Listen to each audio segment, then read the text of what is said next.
Hello అండి. అందరికీ నమస్తే. ఈరోజు వైట్ బగారా 10 నిమిషాల్లో ఎలా చేసుకోవాలో చూపిస్తాను. ఈజీ అండి. చాలా తొందరగా చేసేసుకోవచ్చు. ఇప్పుడు ఎలా చేసుకోవాలో చూద్దాం. ముందుగా ఒక బౌల్ తీసుకొని దాంట్లోకి ఒక 4 కప్పులు రైస్ వేసుకుంటున్నానండి. బాస్మతి రైసు. ఇవి ఒక అరగంట ముందు పెట్టుకోవాలి. ఒకసారి వాష్ చేసేసుకొని నీట్గా నానబెట్టేసుకుందాం.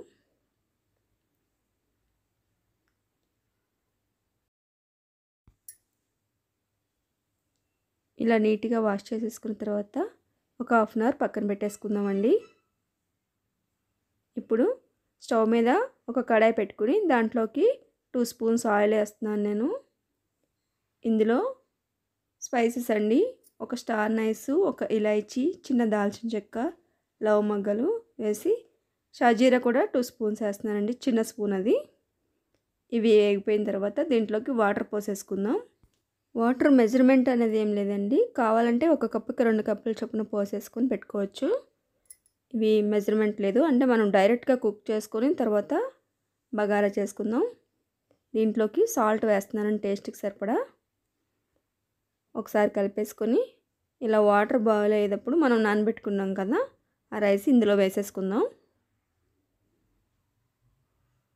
ఇలా రైస్ అంతా వేసేసుకున్న తర్వాత ఒకసారి కలిపేసుకొని సాల్ట్ కూడా సరిపోయిందో లేదో ఒకసారి చూసుకొని దీన్ని కుక్ చేసుకుందామండి. రైస్ ఉడికేలోపు మనం పక్క స్టవ్ మీద ఒక కడాయి పెట్టుకొని ఈలోపు మనం ఆనియన్స్ వేయించుకుందామండి.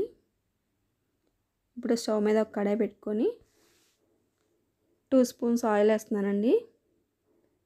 ఇందులో 1 స్పూను షాజీరా, అలాగే ఒక 5-6 పచ్చిమిర్చి కట్ చేసుకుని వేసుకున్నాను. ఒక 2 ఆనియన్స్ కట్ చేసుకుని ఇలా పొడుగా వేసుకున్నాను. వేగిన తర్వాత దీంట్లోకి సాల్ట్ వేస్తున్నానండి, కొంచెం టేస్ట్కి సరిపడా. అలాగే ఒక 1/2 టేబుల్ స్పూన్ అల్లం వెల్లుల్లి పేస్ట్ వేసుకొని పచ్చివాసన పోయేంత వరకు వేయించుకోవాలి. చుండీల దగ్గరగా వేగిపోయిన తర్వాత దీంట్లోకి ఒక 1/2 టేబుల్ స్పూన్ మిరియాల పౌడర్ వేస్తున్నానండి. అది కూడా వేసుకుని కలిపేసుకున్నాక ఇలా వేయించేసిన తర్వాత మనం కుక్ చేసుకుంటున్నాం కదండి ఆ రైస్ దీంట్లోకి వేసేసుకుందాం.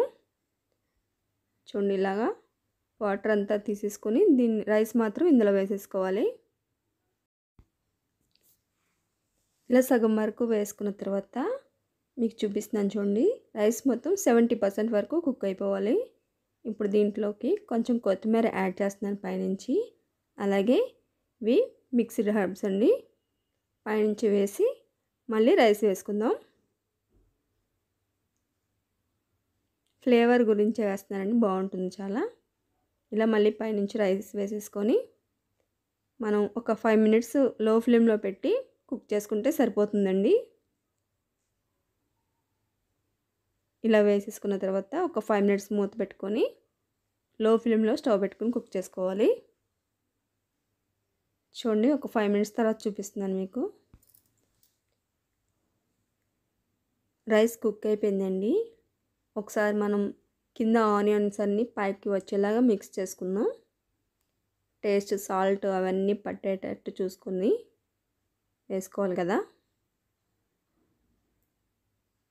ఇలా మిక్స్ చేసుకున్న తర్వాత చూడండి, రైస్ చూపిస్తాను మీకు. మొత్తం కుక్ అయిపోయిందండి. ఇప్పుడు స్టవ్ ఆఫ్ చేసేసుకోవచ్చు. ఇలా స్టవ్ ఆఫ్ చేసేసుకొని మనం సర్వింగ్ ప్లేట్లో తీసేసుకుందాం. చూడండి, ఎంత పొడి పొడిగా సూపర్గా వచ్చింది కదండి.